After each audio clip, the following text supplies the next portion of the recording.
Bongga. Just follow the people. Sige.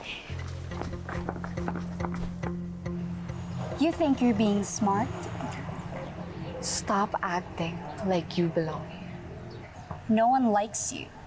Kung hindi lang nanalo ang magulang mo sa loto, I doubt you can even afford to be here. Exactly. But it doesn't mean na nakakabayad ka ng tuition fee here. Pwede ka nang mag-pretend like you're one of us. You will never be one of us. True. You can dress well. You can buy expensive stuff. Pero sa loob, basura ka pa rin. True. Exactly. Anong ginagawa niyo? Look who's here.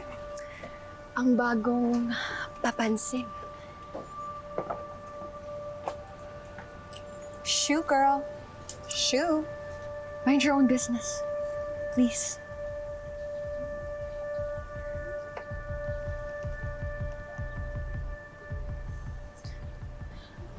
Alam niyo ba yung paboritong kasabihan ng tatay ko? The way to the heart of a man or woman is through their stomach. What? Just kidding. Anong pinagsasasabi mo? Pero hindi kasi yun ang applicable sa inyo eh. Dahil mukhang hindi magandang likaw ng mga tiyan at bituka nyo. At mukhang may blockage na rin papunta sa mga puso nyo. So, ang mas applicable sa inyo, the only thing necessary for the triumph of evil is for good men to do nothing. And sa mga cases na ganito na may binubuli kayo, may nakakakita tulad ko, yung wala na lang kaming gagawin, di na lang kami iimik. Whoops! Ano? Bibidyo mo ko? Hindi.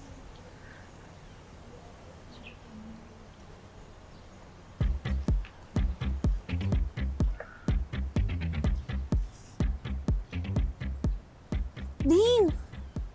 Dean, may mga nambubuling estudyante dito. Kawawa naman yung babae. Paiyak na siya. Oh, kawawa naman, Dean. 5 silang babae. Kala mo naman, sinong matatapang? Uy! Teka! Saan ka pupunta? Joke lang yun. Huwag kang matakot. Hindi ko naman talaga tinawagan si Dean. Tsaka kung totoo mang tinawagan ka siya, wala kang dapat ikatakot. Ikaw naman yung binubuli, di ba? Sila dapat yung problema.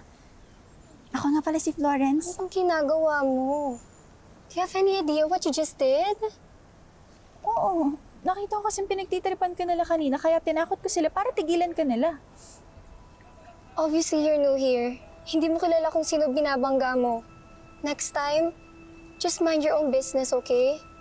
Dahil sa ginawa mo, mas lalo mo lang pinalala ang sitwasyon ko. Kaya mag-ingat ka. Dahil you'll also get in trouble at mukhang ikaw ang susunod na pag-iinitan.